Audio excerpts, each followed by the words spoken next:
जय हिंद दोस्तों, मैं सुधीर सिंह आपका अपना यूट्यूब चैनल संघर्ष सर पर स्वागत करता हूं। दोस्तों कैसे हैं? उम्मीद करते हैं आप बहुत अच्छे से होंगे दोस्तों, और घर पर रहकर अपनी पढ़ाई को लगन के साथ पढ़ाई कर रहे हैं दोस्तों। तो चलिए दोस्तों, सबसे पहले आप इस वीडियो को देख रहे हैं तो दोस्तों इस वीडियो को लाइक और शेयर जरूर करिएगा दोस्तों, ठीक है। क्योंकि आपके लिए मैं बेहतरीन तरीक़ा से आपको आज से मैं आपके लिए रामबाण सीरीज लेके आने वाला हूँ, जो 2023 परीक्षा के लिए बहुत ही उपयोगी सिद्ध होने वाला है मित्रों। तो आप इस वीडियो को पूरा देखिएगा तो पता चलेगा कि सर मैं आपके बहुत ही आभार व्यक्त करता हूं। तो दोस्तों चलिए हम क्वेश्चन को डिस्कस करूंगा। उससे पहले आपके स्क्रीन पर एक बहुत सुंदर सा आपको शायरी लिखा होगा। कहता दोस्तों, जीत निश्चित हो तो अर्जुन कोई भी बन जाता है। अगर आप जीत लेते हैं तो अर्जुन बन सकते हैं, परंतु जब मौत निश्चित हो तो अभिमन्यु बनने के लिए साहस चाहिए दोस्तों। क्योंकि जीत निश्चित हो गया तो आप अर्जुन बन सकते हैं, लेकिन अभी आप अर्जुन नहीं हैं क्योंकि आप मेरे वीडियो को नहीं देखे अभी तक। तो देखिए दोस्तों, वीडियो को देखिए, लाइक और कमेंट जरूर करिएगा दोस्तों। और आपके लिए मैं चैप्टर वाइज गेस प्रश्न लेके आया हूँ। जो परीक्षा में पूछा हुआ प्रश्न वही मैं आपको आज बताने वाला हूँ। तो चलिए मैं क्वेश्चन को डिस्कस करूँगा। चैप्टर वाइज बोला तो दोस्तों चैप्टर वाइज, तो आज मैं आप लोग को चैप्टर वाइज में बताने वाला हूँ। हम आपको बताने वाला हूँ चैप्टर वाइज के रूप में। बायोलॉजी में बताऊँगा दोस्तों पोषण। हर सब्जेक्ट का डेली रिवीजन होगा और ऑब्जेक्टिव सब्जेक्टिव दोनों बेहतरीन तरीक़ा से। पहले ऑब्जेक्टिव करवाऊँगा, फिर आपको सब्जेक्टिव करवाऊँगा।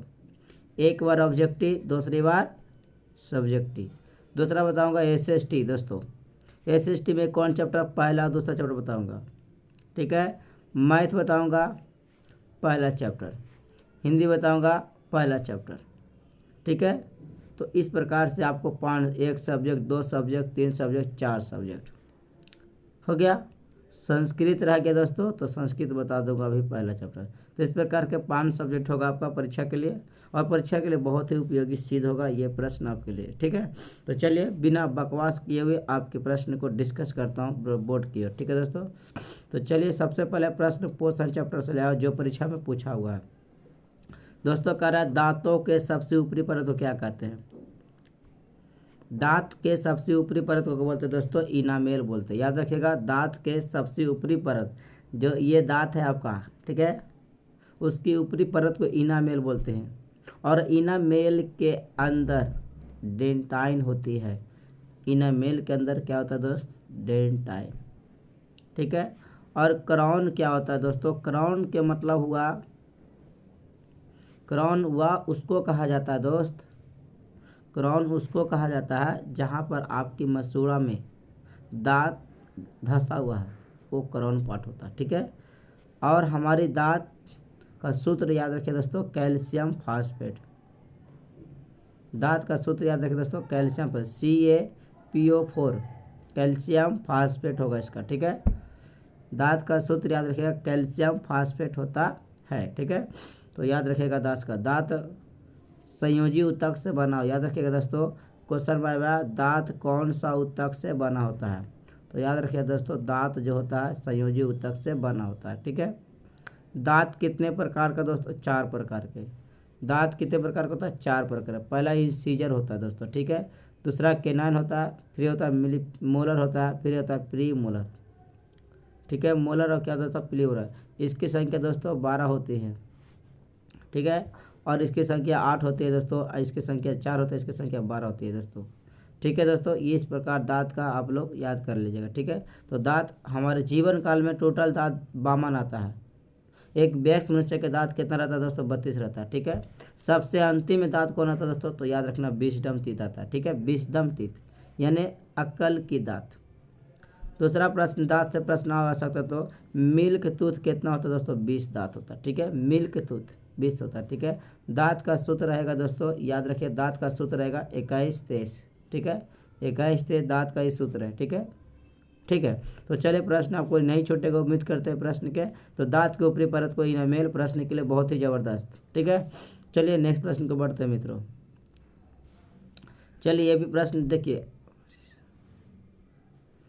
ये प्रश्न आपके बोर्ड के लिए बहुत ही शानदार है, लाजवाब है, बहुत बेहतरीन तरीके बताऊंगा। ठीक है, कहते हैं दोस्तों मानव आहार नाल का सबसे लंबा भाग, है ना, मानव आहार नाल का सबसे लंबा भाग को क्या कहते हैं? तो मानव आहार जो होता है दोस्तों, उसके सबसे लंबी भाग को छोटी आंत कहते हैं। और छोटी आंत की लंबाई होता है दोस्तों 8 से 10 मीटर। छोटी आंत में भी पूर्ण पाचन होती है। छोटी आंत में पूर्ण पाचन होती है ग्रहणी वाले हिस्सा में। छोटी आंत के 3 भाग होती है दोस्तों, याद रखिएगा।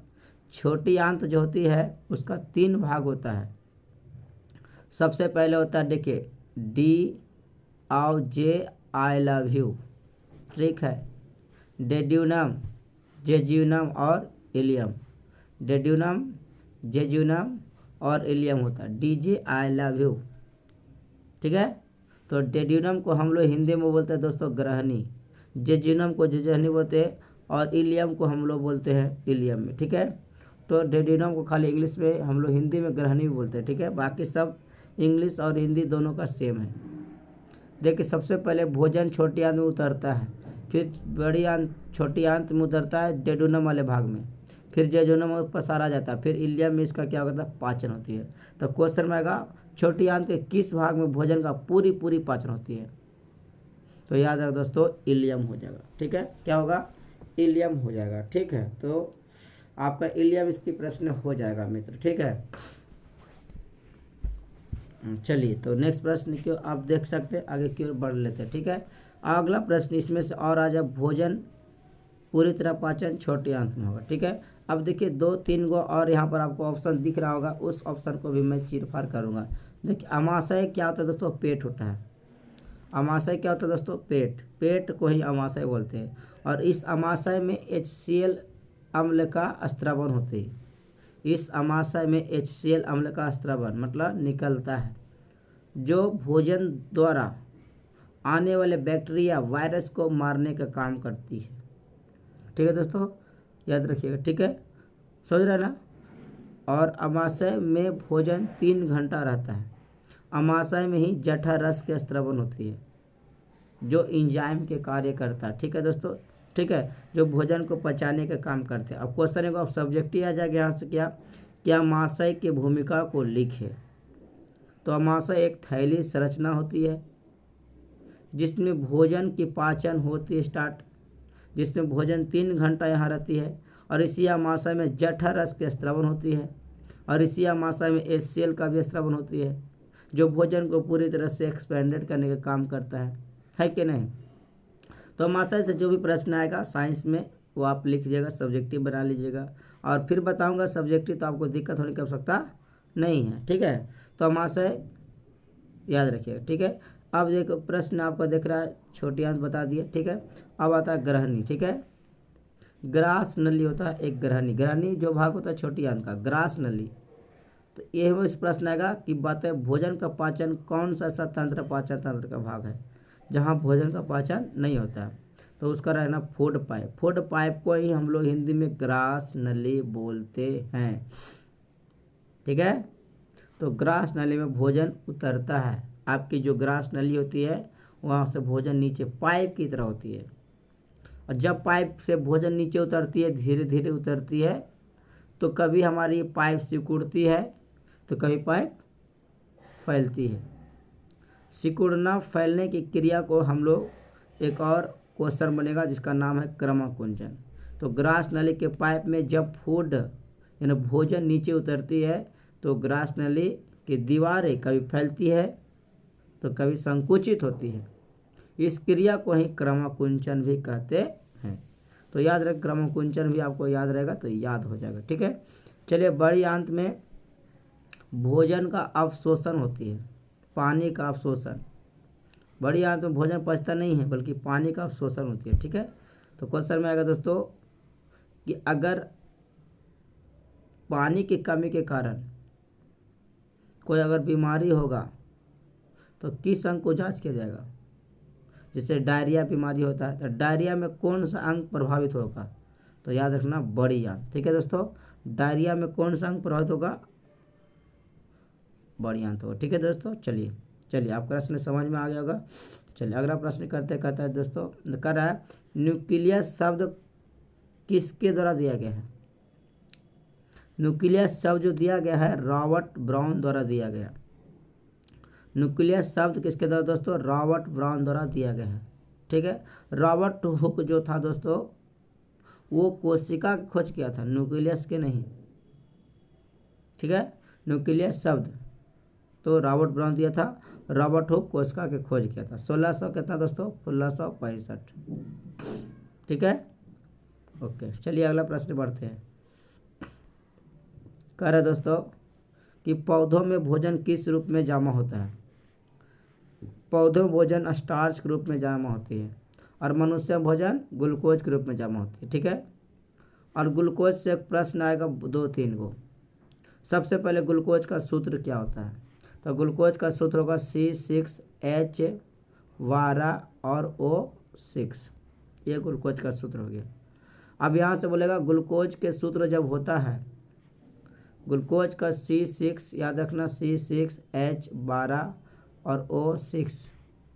अब बोले ग्लूकोज में कुल कार्बन के परमाणु कितना, तो यार 6, हाइड्रोजन के कितना 12, ऑक्सीजन कितना 6, ऐसा आएगा। अब बोला कुल परमाणु कितना है, तो 12 6 12 24 परमाणु हो जाएगा, है क्या ना, ऐसा ना।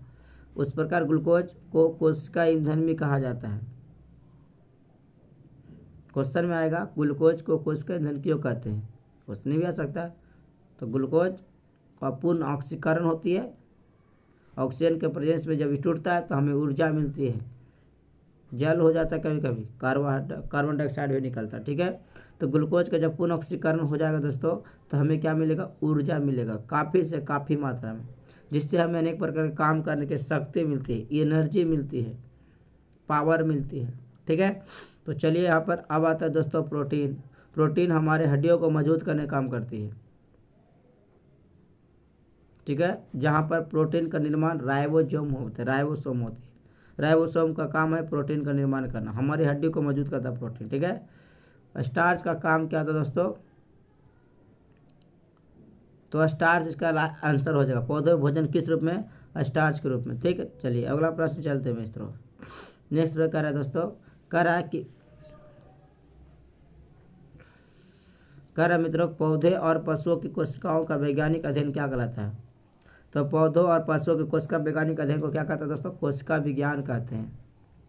याद रखिएगा, पौधों और पशुओं की कोशिकाओं का वैज्ञानिक अध्ययन कोशिका विज्ञान कहते हैं। आनुवांशिक विज्ञान जिसमें हम लोग पीढ़ी दर पीढ़ी के बारे में पढ़ते हैं, एक ही लक्षण आते रहते हैं। नहीं बोलते हैं आप लोग कि आप मम्मी की तरह दिखते हैं, पापा की तरह दिखते हैं, है ना, तो उसमें आनुवांशिक हो जाएगा। ठीक है, और इसमें हो जाएगा चीज कोशिका विज्ञान होगा। ठीक है, तो ये पौधे और जंतुओं कोशिका को दोनों अगर अध्ययन करते हैं तो इसको कोशिका विज्ञान कहेंगे, ना कि आनुवांशिक। ठीक है, तो चलिए प्रश्न को आगे बढ़ लेते हैं। ठीक है, नेक्स्ट प्रश्न क्या है दोस्तों कि पीत रस कहाँ से बनता है। पीत रस कहाँ बनता है दोस्तों, ये देखना। पीत जो रस कहाँ से स्रावन होता है, तो पीत जो बनता है वो यकृत बनता है, लीवर में बनता है। लीवर हमारे शरीर का सबसे बड़ा ग्रंथि है। ठीक है, लीवर शरीर का सबसे बड़ी ग्रंथि है और यह लीवर में पित्त बनता है और पित्त बन के पित्ताशय में जमा होता है। पित्त बनता है दोस्त तो पित्ताशय में जाकर जमा होता है। ठीक है, पित्त का जो रंग होता है हरा होता है, गाढ़ा हरा होता है और इसका पीएच मान 7.4 होता है। लीवर का भार होता है 1.5 kg, 1.5 kg दोस्तों, 1.5 kg होता है। ठीक है, अगर बोलेगा लीवर का भार कितना होता है 1.5। उसके बाद पित्त का कारण, पित्त क्या करता है ये भी देख लेना।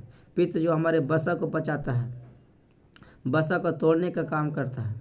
ठीक है, इमल्सिफिकेशन का काम करता है, पाइसीकरण का काम करता है, वसा का छोटे छोटे टुकड़ों में विखंडन कर देता है।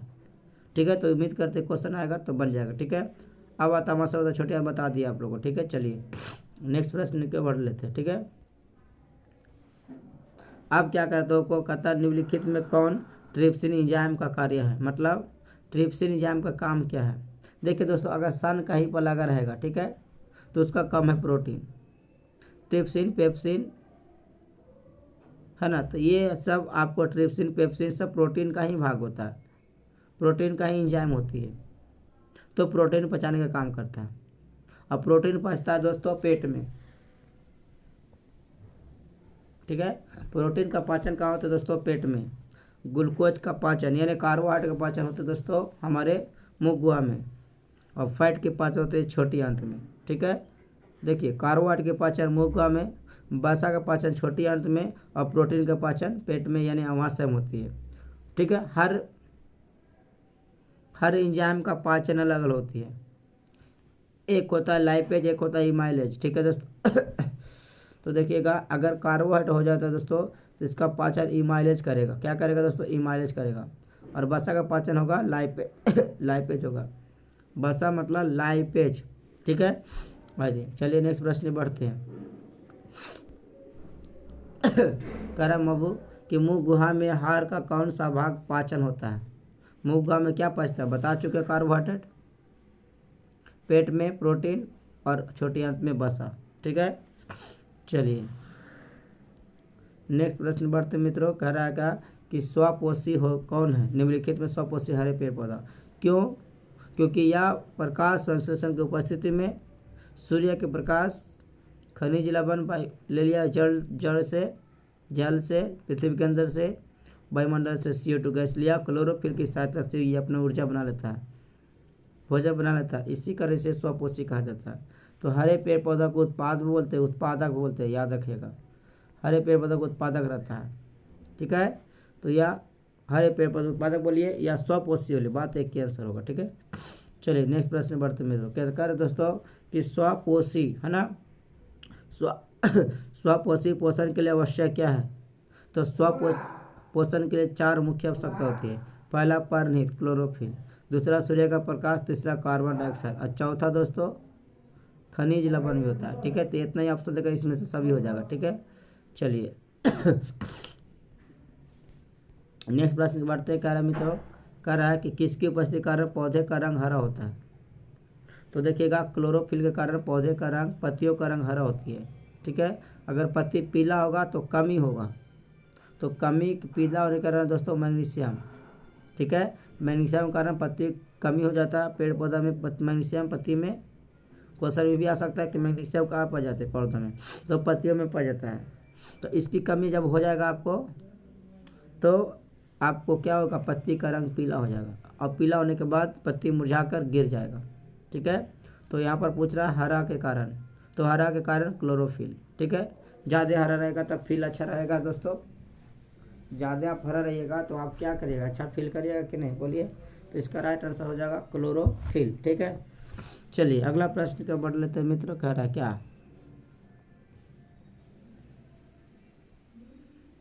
कह रहा है दोस्तों कि 2014 पूछा प्रश्न, और 2019 में और 2023 में पूछने वाला, ठीक है। कह रहा हाइड्रा में क्या पाया जाता है। तो हाइड्रा में स्पर्शक यानी छूने वाला विधि पाया जाता है। हाइड्रा एक जंतु है, हाइड्रा में मुखलन विधि पाया जाता है।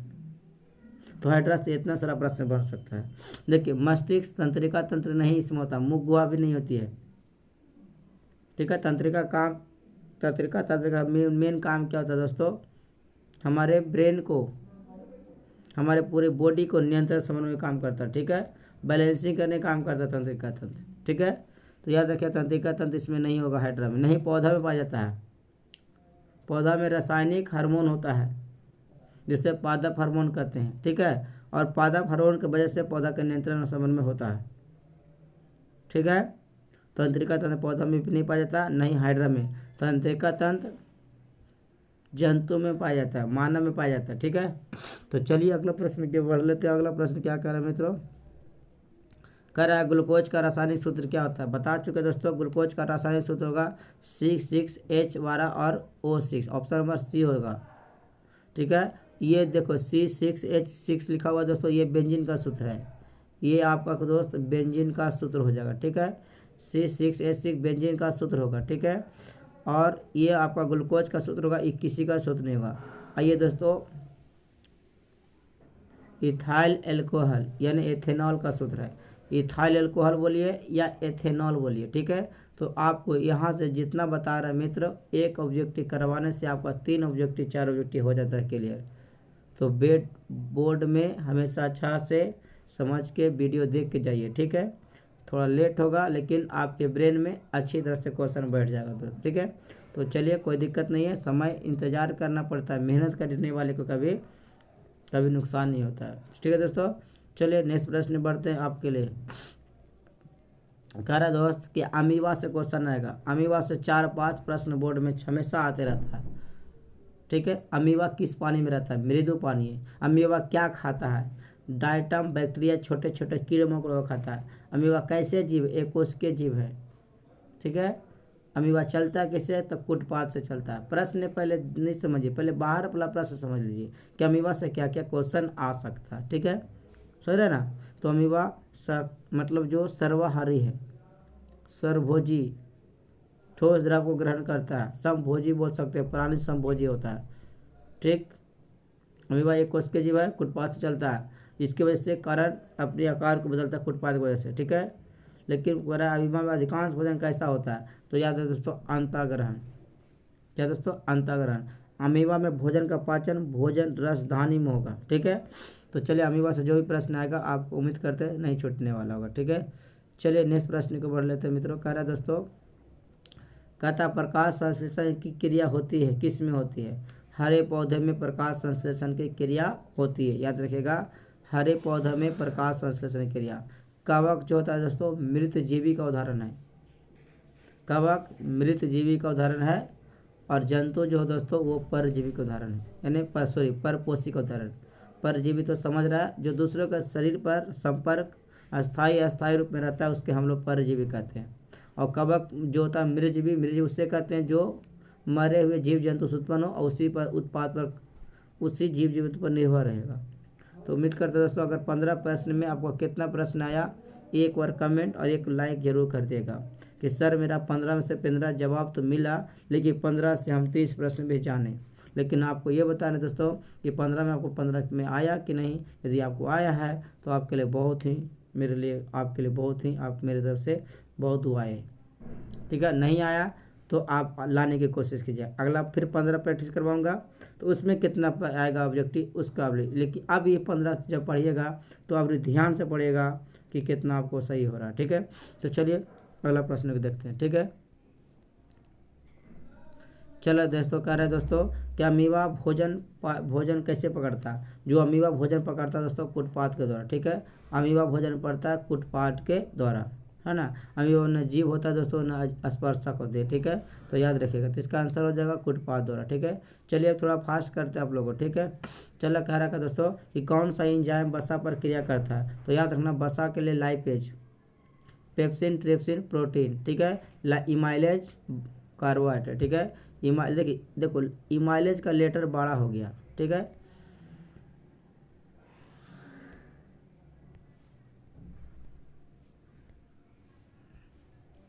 इमाइलेज का लेटर बड़ा हुआ, कार्बोहाइड्रेट का लेटर बड़ा हुआ, प्रोटीन का लेटर छोटा हुआ, इसलिए, ठीक है। तो लाइपेज इसका हो जाएगा आंसर। वसा का पाचन लाइपेज करेगा, ठीक है। इमाइलेज जो होता है दोस्तों वो कार्बोहाइड्रेट का पाचन करेगा काम करता है, ठीक है। तो चलिए नेक्स्ट प्रश्न समझ में आ गया आपको ऑपरेटिव। चलिए अगला कह रहा है दोस्तों कि आयोडीन की कमी से कौन सा रोग होती है? आयोडीन की कमी से घेंगा रोग होती है। आयोडीन की कमी से दोस्त घेंगा रोग होती है, याद रखना। इसी घेंगा को गलकंठ भी बोलते हैं या गोइटर बोलते हैं, ठीक है। घेंगा को गोइटर बोलिए या गलकंठ बोलिए, बात एक ही है, ठीक है। तो चलिए अब दूसरा आता है मधुमेह रोग होता है, चीनी बीमारी, चीनी की कमी से। स्कर्वी रोग होता है जो विटामिन सी की कमी से होती है, ठीक है। विटामिन सी मतलब घाव वगैरह हो जाएगा ज़्यादा, अगर माथा फूट जाएगा तो जल्दी ठीक नहीं होगा। क्यों नहीं ठीक होता है? क्योंकि विटामिन सी की कमी हो जाता है तो दोस्तों घाव जल्दी भरता नहीं है। तो स्कर्वी रोग होता है विटामिन सी की कमी से, ठीक है। एड्स रोग जो बीमारी है दोस्तों, एड्स रोग जो होता है HIV रोग से होता है, ह्यूमन डिफिशियंसी वायरस। एच रोग जो होता है, एड्स रोग होता है,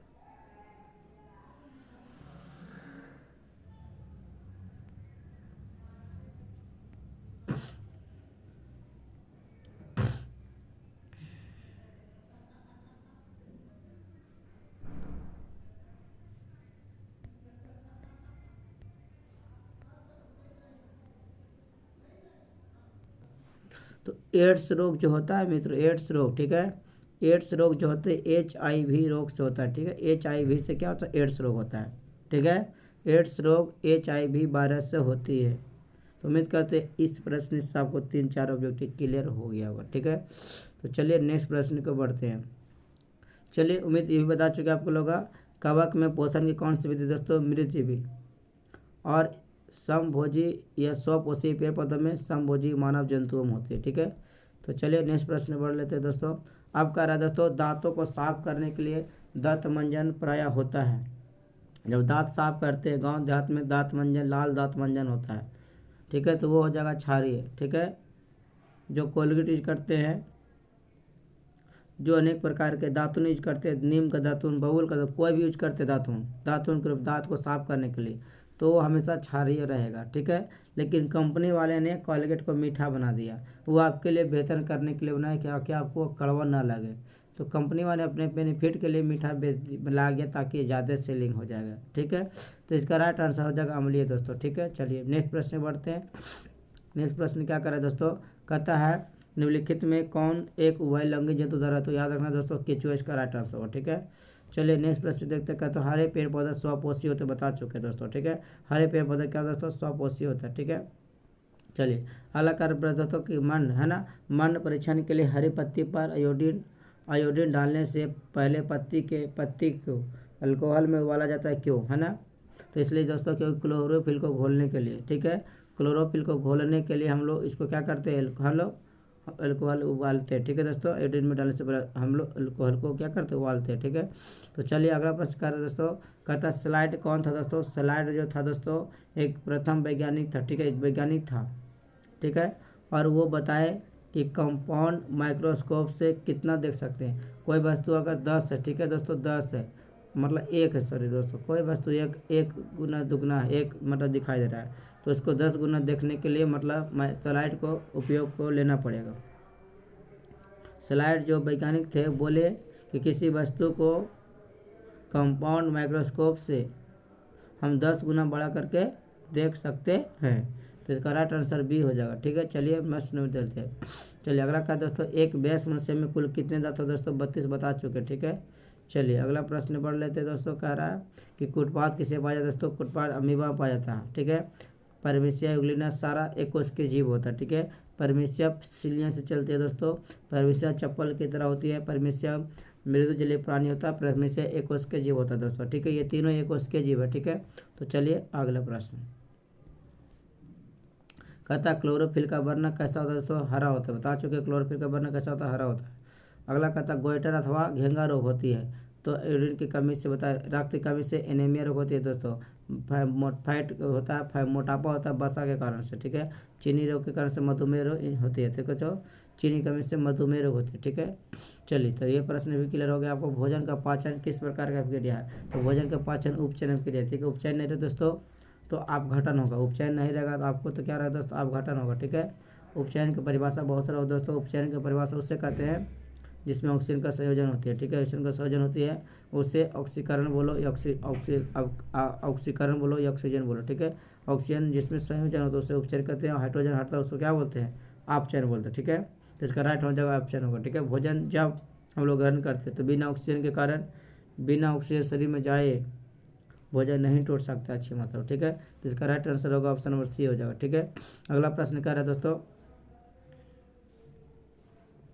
कह रहा है मित्रों कि प्रकाश संश्लेषण क्रिया में ऑक्सीजन बाहर निकलता है, कहाँ से निकलता है दोस्तों, जल से निकलता है। प्रकाश संश्लेषण में क्रिया में ऑक्सीजन बाहर प्रकाश संश्लेषण क्रिया में ऑक्सीजन बाहर निकलता है, कहाँ से दोस्तों, जल से, याद रखिएगा। जब प्रकाश संश्लेषण होता है, ठीक है, तो ऑक्सीजन बाहर निकलता है कहाँ से, जल से, जड़ से निकलता है। तो इसका राइट आंसर जल होगा, ठीक है दोस्तों। लाइक और शेयर जरूर करिएगा दोस्तों, ठीक है। अब बताइएगा 30 में से आप कितना अच्छा जान पाए, ये प्रश्न आपको बता दीजिए, ठीक है।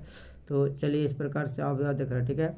चला क्या दोस्तों, मैग्नीशियम पाया जाता है किसमें दोस्तों, मैग्नीशियम पाया जाता है क्लोरोफिल में। अगर क्लोरोफिल ऑप्शन नहीं रहेगा दोस्तों तो पत्ती इसका राइट आंसर ले सकते हैं, ठीक है, याद रखिएगा, ठीक है।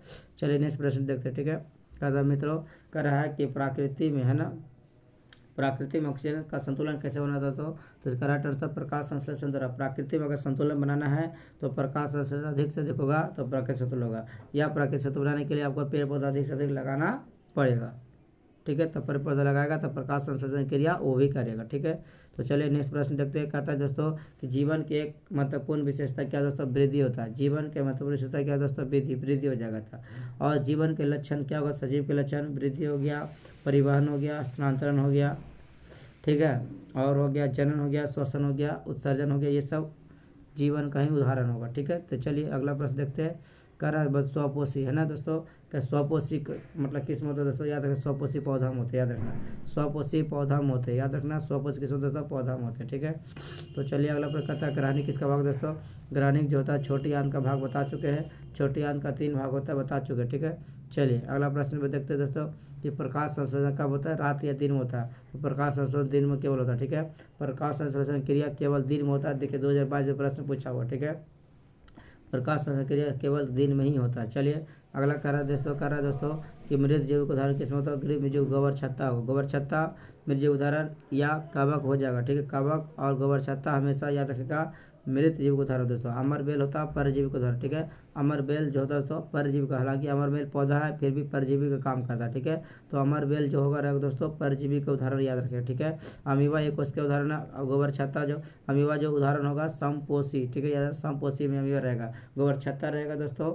वो मृतजीवी या कवक रहेगा तो मृतजीवी। ठीक है, लेकिन अमर बेल का पौधा परजीवी का उदाहरण याद रखें। ठीक है, तो मृतजीवी मतलब जो मरे हुए जीव जंतुओं पर निर्भर रहता है। ठीक है, परजीवी मतलब जो दूसरे के शरीर में संपर्क अस्थायी स्तर के रूप में रहता है और भोजन को ग्रहण करता है उसे परजीवी हम लोग कहते हैं। ठीक है, चलिए अगला प्रश्न क्या है मित्रों, कहता है पौधे में प्रकाश संश्लेषण का स्थान क्या होता है दोस्तों, क्लोरोप्लास्ट। मैंने पौधे जो प्रकाश संश्लेषण करता है वो कहाँ से करता है, क्लोरोप्लास्ट से करता है। ठीक है, क्लोरोप्लास्ट से करता है। ठीक है, चलिए अगला क्वेश्चन देखो कि परिशेष का हिस्सा क्या, परिशेष का मतलब तो जहाँ से भोजन जाता है, परिशेष का हिस्सा मतलब दोस्तों जहाँ से भोजन जाता है उसे क्या कहते हैं, परिशेषका कहते हैं। जहाँ से भोजन जाता है मित्रों उससे परिष्का शेषका कहते हैं। अब बताए भोजन कहाँ से दोस्तों, आहार नाल से, इसका राइट आंसर आहार नाल हो जाएगा।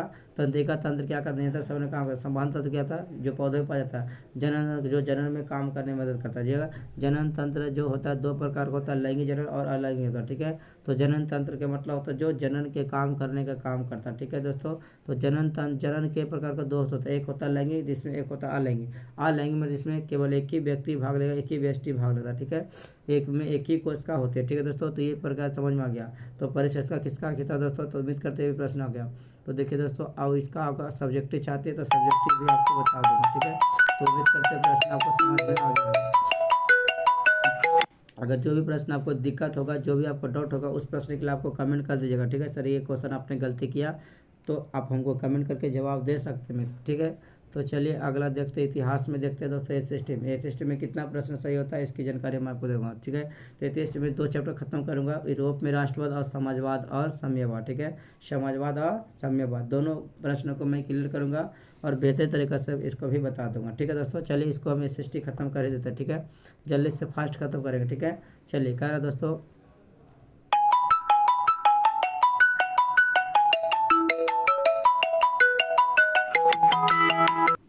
तो चलिए मैं बताने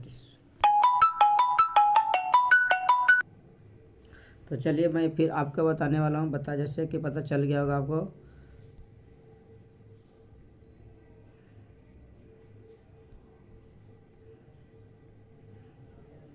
पता चल गया हो कि आज इसमें आपको यूरोप में राष्ट्रवाद बताऊंगा और उसके बाद फिर रूस में समाजवाद और साम्यवाद बताऊंगा। ठीक है, तो चलिए दोस्तों अब इस प्रश्न को भी देख लेते हैं। कह रहा है दोस्तों पहला प्रश्न कह रहा है कि 1871 में कौन सा संधि हुआ दोस्तों, तो याद रखिए 1871 में फ्रैंकफर्ट के संधि हुआ था। ठीक है दोस्तों, और वियना सम्मेलन हुआ था या वियना कांग्रेस हुआ था 1815 में। याद रखा मित्रों 1815 में वियना सम्मेलन हुआ था। पेरिस का संधि होता है दोस्तों 1854 में। ठीक है, पेरिस का संधि याद रखेगा 1854 में। फ्रैंकफर्ट का संधि 1871 में हुआ था। ठीक है, तो चलिए डिस्कस को कर लिए। अगला प्रश्न देखते हैं।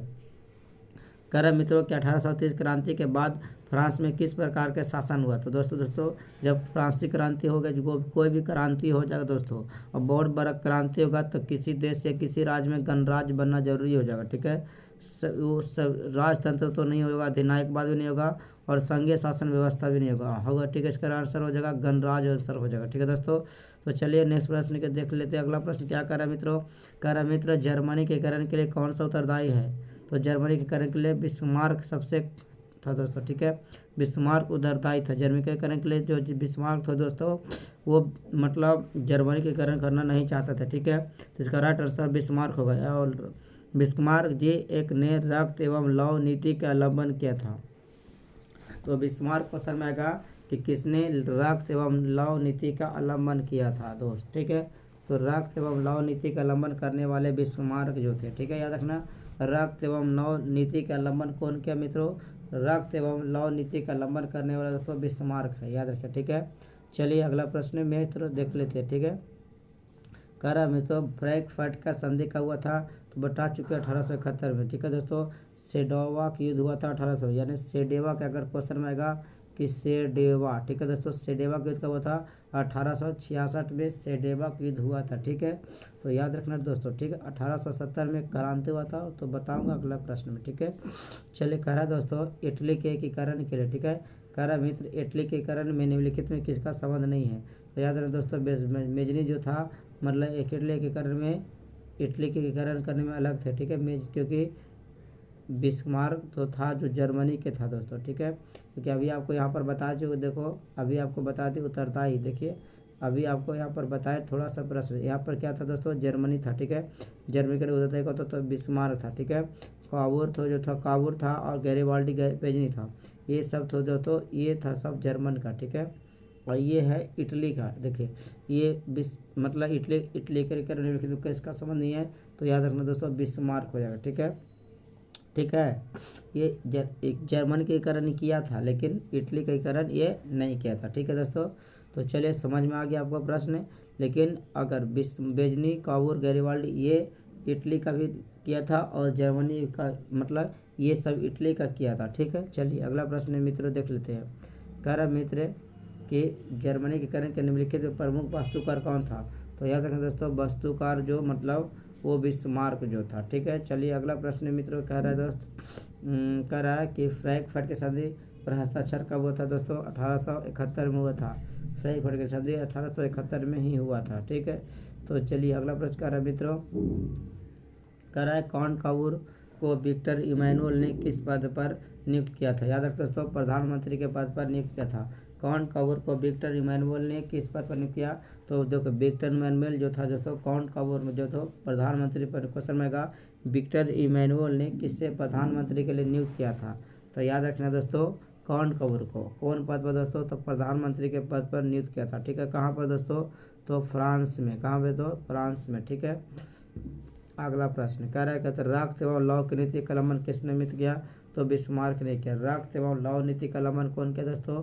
बिस्मार्क किया, याद रखिए बिस्मार्क ने किया था, ठीक है। चलिए नेक्स्ट प्रश्न कह रहा है मित्रों, कह रहा है कि यूरोप का मरीज किसे कहा जाता है? यूरोप का मरीज तुर्की को कहा जाता है, ठीक है। यूरोप का मरीज कहा जाता है दोस्तों तुर्की को, ठीक है। यूरोप देखिए कोई भी मरीज बीमार हो जाएगा तो हमेशा तुर्की जैसे हो जाएगा, तो वो हमेशा मरीज को तुर्की ही कहते हैं, ठीक है। तुर्की को कहते हैं, ठीक है, याद रखना तुर्की को, ठीक है। चलिए नेक्स्ट प्रश्न मित्रों कह रहा है यंग यूरोप की स्थापना किसने किया था? मेजनी को।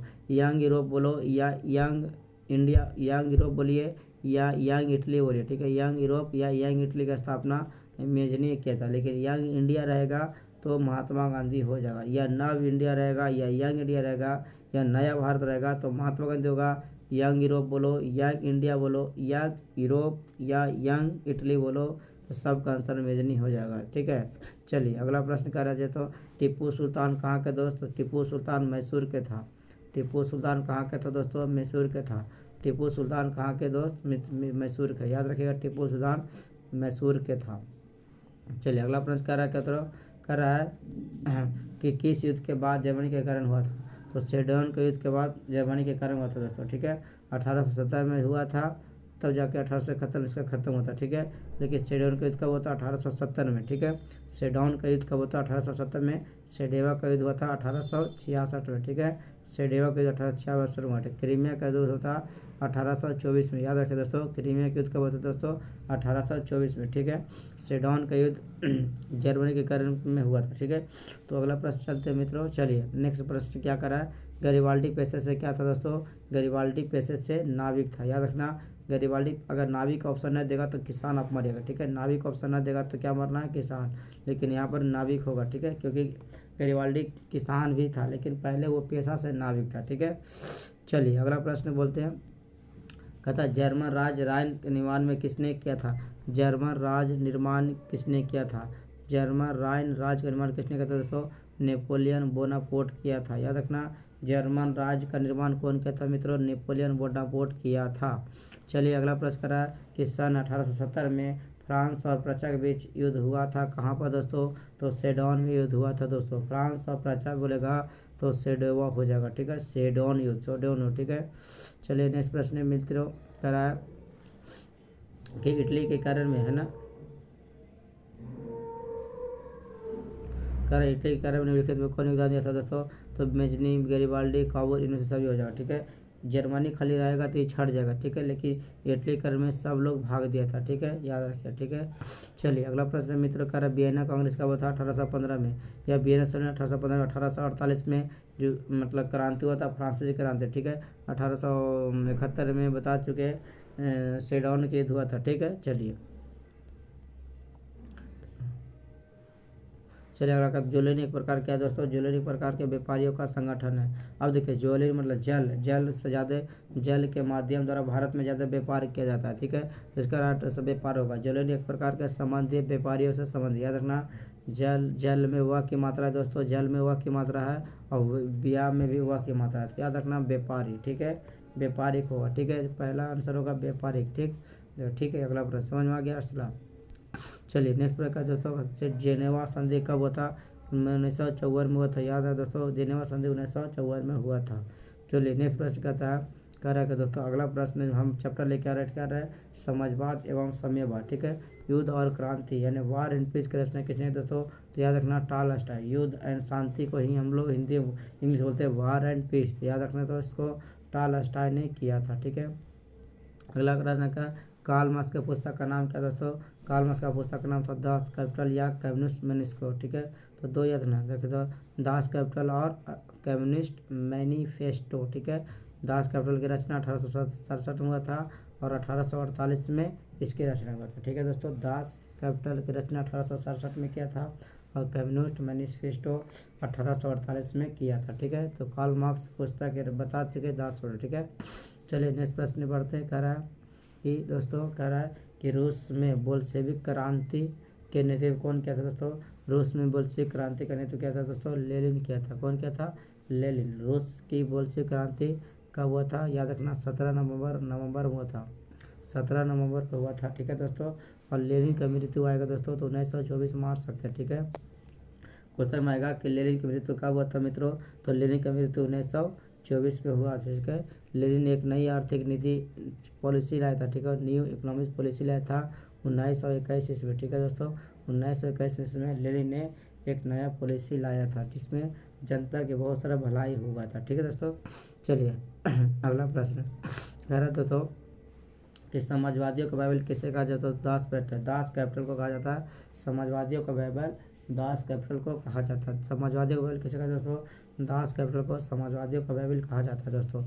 चलिए आप लोग का प्रश्न बेहतरीन करने रहेगा, बेहतरीन आपको कर देंगे, तब एक से एक प्रश्न डिले कर देंगे, आप टेंशन मत लेगा। अब आपको डेली हम आप लोग इसी तरह से वीडियो बना के यूट्यूब पर अपलोड करेंगे। अगर आप लोग हमको बताइएगा यूट्यूब पर लाइव कैसे आता है स्क्रीन के साथ, तो बता दीजिएगा कमेंट करके, तब उसी तरह हम आपको पास आऊँगा, ठीक है दोस्तों। चलिए जैसे लेके सुविधा हो रहा है उससे हम आपको दे रहे हैं, ठीक है। चलिए अगला प्रश्न हम बता रहे हैं कह रहा है दोस्तों कि समाजवादी शासन का पहला प्रयोग कहाँ होता है दोस्तों, रूस में। याद ना 2023 में पूछ सकता है, देखिए 2000 जितना सारा प्रश्न बता रहा है सारा पूछा हुआ है बोर्ड में, ठीक है। समाजवादियों का शासन का पहला प्रयोग कहाँ दोस्तों, रूस में होता था, याद रखना। समाजवादियों का शासन का पहला प्रयोग रूस में होता था, याद रखना। चलिए अगला प्रश्न करो, कार्ल मार्क्स का जन्म कहाँ हुआ था, जो कार्ल मार्क्स का जन्म होता 5 मई, याद रखना 5 मई 1818 ईस्वी को जर्मनी में हुआ था दोस्तों, 5 मई 1818 ईस्वी में जर्मनी में हुआ था, ठीक। चलिए कह रहे दोस्तों बोल्शेविक क्रांति कब हुआ था दोस्तों, तो बता चुके नवंबर 1917 में हुआ था, नवंबर 1917 में बोल्शेविक क्रांति हुआ था। तो ये भी प्रश्न आपको देख लेना आपको एक बार, ठीक है। चलिए कह रहे दोस्तों कि दास कैपिटल का प्रकाशन किस वर्ष हुआ था, तो बता चुके 1867 में। और एक 1861 भी याद रखेगा, मतलब कृषक दास प्रथा का अंत हुआ था, कृषक दास प्रथा यानी कृषक प्रथा अंत कब हुआ था दोस्तों? 1861 में। आइए 1867 में दास का प्रथा अंत हुआ था। ठीक है, चलिए पुस्तक एक बार कर, ठीक है, जो कार्ल मार्क्स बनाया था। कार्ल मार्क्स का एक दोस्त था जिसका नाम था एंगल्स। ठीक है, चलिए अगला प्रश्न आ ही जाएगा। देखो आगे ना दोस्तों, कहता है वार एंड पीस किसकी रचना है? तो तालास्ट है, बता चुके हैं, युद्ध और शांति। ठीक है, युद्ध और शांति इसको बोल सकते हैं। ठीक है, कह रहा कि मार्क्स, कह रहे दोस्तों कि मार्क्स ने, है ना, कह रहा मार्क्स ने 1867 में, कह रहा मार्क्स ने 1867 में किस पुस्तक की रचना किया था? मार्क्स ने 1867 में किस पुस्तक की रचना किया था? समाजवादी, जिससे समाजवादी का बाइबल कहा जाता है, समाजवादियों का बाइबल कहा जाता है दास का फ्लूक। ठीक है, और ये मार्क्स ने रचा था। ठीक है, चलिए नेक्स्ट प्रश्न देखते हैं। कहता है ब्रेस्ट लिस्टोपस। ठीक है, कहता है ब्रेस्ट है ना लिटोपस की संधि किस देश के बीच हुआ था? तो रूस और जर्मनी। ब्रेस्ट लिस्टोपस संधि रूस और जर्मनी के बीच हुआ था, याद रखें दोस्तों, दिखता है। ठीक है, तो ब्रेस्ट याद रखना दोस्तों कि ब्रेस्ट हो जाएगा, ब्रेस्ट और हो गया, बता चुके ना आपको, रूस और इसके बीच हुआ। ठीक है, अगला प्रश्न चलते हैं।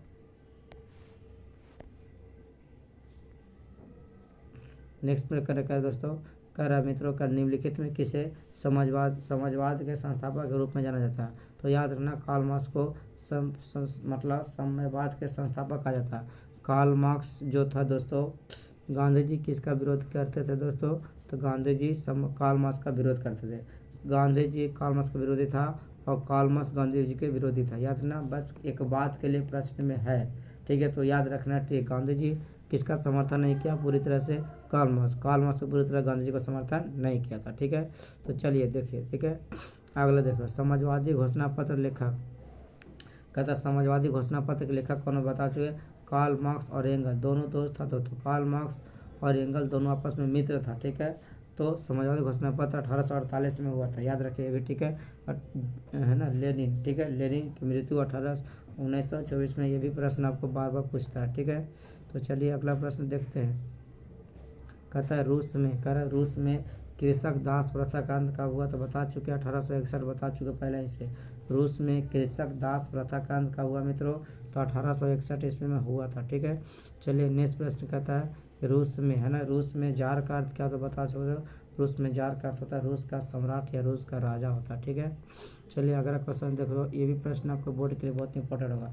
रॉबर्ट ओवन कहाँ के दोस्तों? रॉबर्ट ओवन ब्रिटेन के रहने वाले थे। ठीक है, रॉबर्ट ओवन कहाँ के दोस्त? ब्रिटेन के रहने वाला था। तो देखिए जितना प्रश्न बता रहे हैं उतना आपके लिए कर लीजिएगा। ठीक है, तो चलिए आप देखिए, आप मैथ बताने के बाद रह गया। ठीक है, तो मैथ आपको नेक्स्ट सीरीज में ज़रूर बताऊँगा दोस्तों। ठीक है, क्योंकि वीडियो लंबा हो जाएगा तो आप इतना नहीं देख पाएगा। ठीक है, मैथ के बाद आपको रह गया हिंदी, संस्कृत रह गया। ठीक है, 3 सब्जेक्ट आपको और रह गया, तो नेक्स्ट वीडियो में बताऊंगा। अब इस वीडियो में हम साइंस और देखिए आपको 2 वीडियो में बता दूंगा। ठीक है, साइंस बता दिया और एसएसटी बता दिए, यानी आपको साइंस में बायोलॉजी बताए और यहाँ पर आपको हिस्ट्री बताई, तो पूरा हिस्ट्री खत्म कर दूंगा, पहले पूरा बायोलॉजी खत्म कर दूंगा। ठीक है, और फिर आपको धीरे धीरे केमिस्ट्री लाऊंगा, फिर फिजिक्स लाऊंगा, और मैथ सीरीज वाइज सीरीज चलते रहेगा। ठीक है, तो चलिए मैथ को भी प्रैक्टिस आपको यहीं पर करूँगा एक बेहतरीन अंदाज से। तो आप मेरे वीडियो को लाइक और कमेंट जरूर करिएगा।